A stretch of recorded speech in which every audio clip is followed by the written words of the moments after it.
Once Upon a Dream, A Twisted Tale by Liz Braswell. Chapter 5 In the Cards. Princess Aurora sat up, surprised by the sudden cascade of parchment pages that fell to the floor.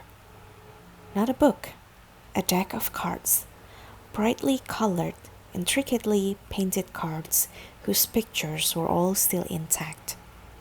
She picked them up with just the tips of her very careful fingers, as if at her touch they would disappear back into her imagination. The first few were familiar. They were the kind used for games that people in the castle often played to pass their long hours of confinement. A 3 of swords, a 9 of cups, a 2 of hearts, all in the bright and simple heraldic colors of the kingdom. An 8 of chairs, a 13 of dolls, a 0 of castles. The numbers were elegant, elongated, and golden, just like the ones she drew in the air when math was easy. A strange ache throbbed where she had been hit in the head by the cards. What golden numbers? When was math easy? That never happened, except perhaps in a dream. She shook herself and flipped to the next card, a joker. Aurora frowned at this one. The figure sported the usual impish grin of his kind, but his motley seemed ragged. His face was long and narrow, and instead of scepter or wand, he carried a lute. He looked, all things considered, a trifle too much like the minstrel. And after him came even stranger cards of equally bizarre suits. A 1 of suns, a shining yellow ball, golden rays streaking out sharply to the edges of the card. Aurora held it close to her face, wondering at the detail. She wished the artist had left some room for a hint of blue sky she couldn't remember anymore. The sun seemed so joyous at its own energy that its eyes were simple curves, squinted shut, its mouth almost non-existent. Did the real sun actually have a face? Aurora wasn't sure. She couldn't remember. In the picture below it, a naked child happily rode a pony over hills so green she was tempted to pick at the paint with her fingernail. His mount was dappled white and black and had a horn and a beard. None of the remaining horses in the castle looked anything like it. The next card was of a girl who looked, at first glance, like Aurora herself. Arms wrapped lovingly around the neck of a lion. The lion was tawny and orange and red, and the girl's golden hair was so thick and mane-like she could have been a version of the sun itself. Aurora knew lions because they were carved into decorations around the castle and inscribed upon heraldic shields. On the card after that, a girl, who also looked like her, was touching a different beast on the nose. Aurora had no idea what animal it was, tiny like a squirrel, but with overlong, soft ears that were as ridiculous as the horn on the pony. Its pink nose sprouted long whiskers that were so carefully painted Aurora felt her heart break. She wished she could touch such a creature, like the girl in the picture. And finally, there was an animal by itself in an open green patch surrounded by trees. It looked a bit like a horse, but for its shorter body and more slender legs, it had no mane and its tail was short and fat. Its head was turned backward, cocked, as if listening for danger. Aurora looked around quickly, suddenly nervous. No book in the castle had all of its pictures, and even the tapestries were blurry. It seemed like this strange deck was complete. Why these? Why now? Princess? Your Highness? A voice called from outside her door.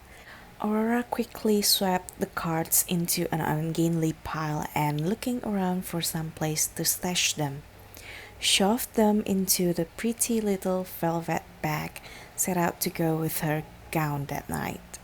Without waiting for an answer, the owner of the voice swept in, tiny, round faced, and as delicate as a dragonfly.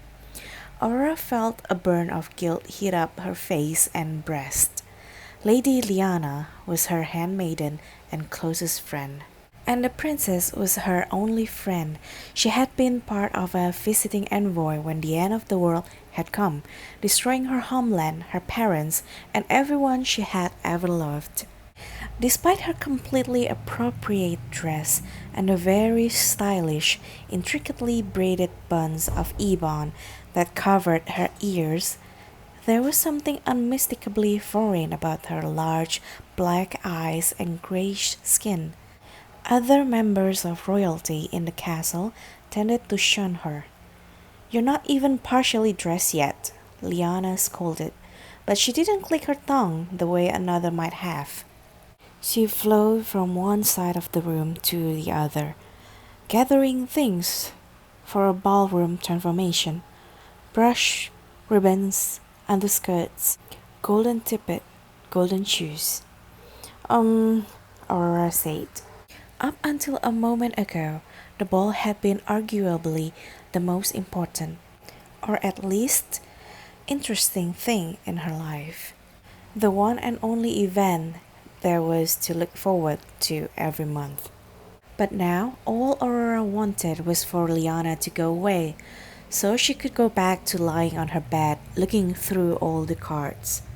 The handmaiden planted herself behind the princess and began to unlace the back of her day dress. "Your second cousin, Mistress Laura, refuses to wear the gown you so generously gave her that bolt of cloth for." "Really?" Aurora asked, momentarily distracted. "I thought she would look nice in that dark agua. It matches her eyes." "I think it was less the color than who chose it," Liana said crisply. Having finished with the laces, she firmly but politely turned Aurora around and started helping her out of the long buttoned sleeves. "Oh, bother. Well, she's just a girl," Aurora said, shaking her head and her arms to get the long sleeves off. "She's 15, Your Highness," her friend said with a barely audible hiss. "I would keep an eye on her insolences." "You have many years of close confinement with her and her admirers ahead." Aurora shook her head with a smile. "Liana, this is not like the court where you're from. There are no conspiracies. There are no plots. She is a girl who doesn't want the future queen choosing a dress for her." "I understand. I don't like it when people tell me what to do either." There was a moment of silence. Aurora realized that last bit had come out far more vehemently than she had meant. Liana's large eyes were unreadable, as always. "Oh, absolutely. And the exile was just a friendly neighboring king."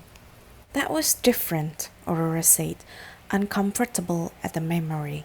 "He wanted to take over the castle. He actually tried to organize a coup." "It started with talk, Your Highness. He told Queen Maleficent she had no place ruling, that he was better suited." "It started with talk and ended with him being thrown outside for all of our safety. If you truly like Mistress Laura, you will caution her to curb her tongue and to obey those above her without question." The princess was silent.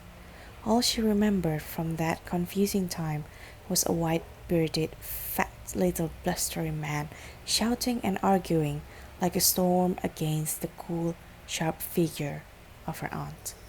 The fury of his words had been split and dissipated by the calmness of her demeanor. And then his cursing when the inhuman servants threw him outside. Liana relented, seeing the troubled look on her mistress's face. Hey guys, this is Angelica. Thanks for watching this video. Well, more like listening rather than watching. I want to apologize in advance for any mispronunciation of any words. I know I'm far from perfect, so please bear with me. I'll do my best.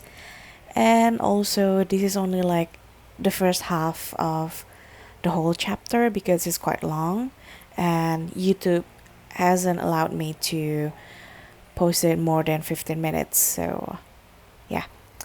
Anyway, if you like this video of mine, don't forget to hit the like button and subscribe button as well, in case you want to hear the continuation of the story. Any constructive comments are highly appreciated. Thank you in advance for that. Well, see you guys on the next video, which is like the second part of the chapter. Bye bye.